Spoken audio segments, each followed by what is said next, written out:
2020, we witnessed a gathering of Afghan parties in Doha, which was unthinkable before. The gathering was preceded by another milestone when the US-Taliban peace agreement was signed in February 2020. The progress made thus far has indeed created a historic opportunity for the Afghan leadership to achieve an inclusive, broad-based and comprehensive negotiated political settlement. We have arrived at this stage guided by the conviction that there is no military solution to the conflict in Afghanistan. It is imperative that this belief continues to guide the Afghan parties and the international community supporting the aspirations of the Afghan people.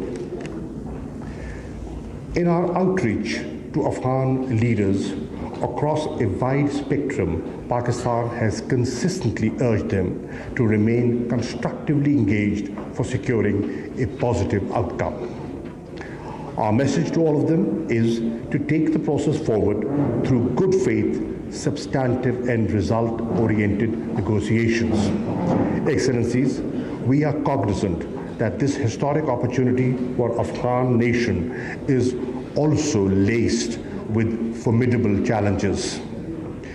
We have consistently cautioned against the role of spoilers both within and outside Afghanistan. We remain deeply concerned about the continuation of violence across Afghanistan resulting in loss of precious lives. We fear that any space gained by ISIS and Al-Qaeda could accentuate the threat of terrorism. We are concerned that the risks posed by damaged infrastructure and lack of economic opportunities may undermine the gains made in the peace process. Excellencies, when the Doha Peace Agreement was signed last year, we called it a moment of hope and optimism.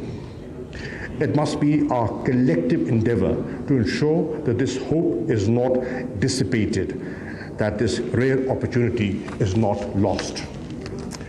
For this, everyone will have to summon every ounce of patience, commitment, and perseverance. Constructive engagement and consultations on all key aspects of the peace process are imperative. Going forward, flexibility and spirit of compromise would be indispensable. Going forward, I suggest we focus on consolidating and building upon the progress made through the Doha process, preserving the international community's investment and the consequent development gains made over the years, ensuring orderly and responsible withdrawal, making sure reduction in violence and ceasefire are achieved at the earliest, culminating the Afghan-led, Afghan-owned process into a sustainable political solution, securing the international community's financial engagement to support Afghanistan in its post-conflict path to progress, planning long-term reconstruction and economic development for Afghanistan, creating pull factors for the Afghan refugees to return to their homeland with dignity and honor through a time-bound and well-resourced plan. Distinguished participants, let me just briefly underline that besides facilitating the peace process, Pakistan is extending all possible support to Afghanistan. We have committed $1 billion for Afghanistan's development and reconstruction. Nearly 500 million have already been spent on infrastructure and capacity building projects. A new visa regime has been instituted to facilitate travel. Despite COVID-19, we opened 5 border crossing points to facilitate bilateral and transit trade. We are engaged with Afghanistan on revision of the transit trade agreement. Pakistan has also operationalized Gwadar Seaport for Afghan transit trade. Pakistan is keen to move forward on regional connectivity and energy projects such as Kasa 1000 and TAPI. The Trans-Afghan Railway project connecting Uzbekistan, Afghanistan, Pakistan is being pursued to promote trade, tourism, and people-to-people exchanges.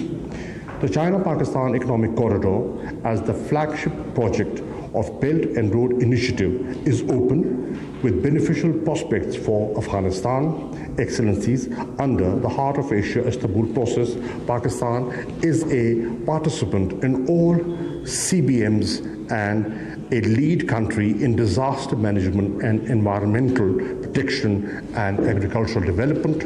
Pakistan hosted first virtual meeting of Regional Technical Group of Agriculture Development CBM on 5th March 2021.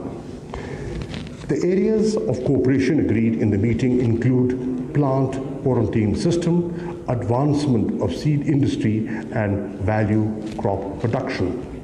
We believe our cooperation in developing agriculture in the Heart of Asia region will contribute in enhancing prosperity and improving livelihood in the region.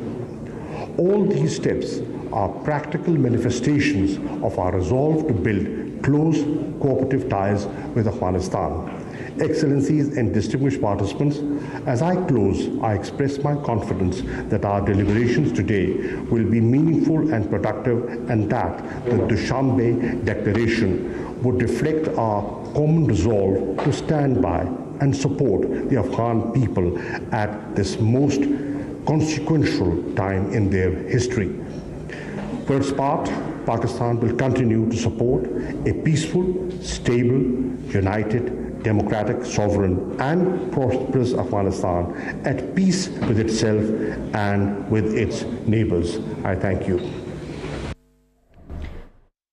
तो शमे में heart of Asia conference से खिताब कर रहे थे वजीर खारजा शाह महमूद कुरैशी। उनका कहना था कि अफगान मसले को ताकत के जरिए हल नहीं किया जा सकता, मुज़ाकरात ही इसका वाहिद हल है।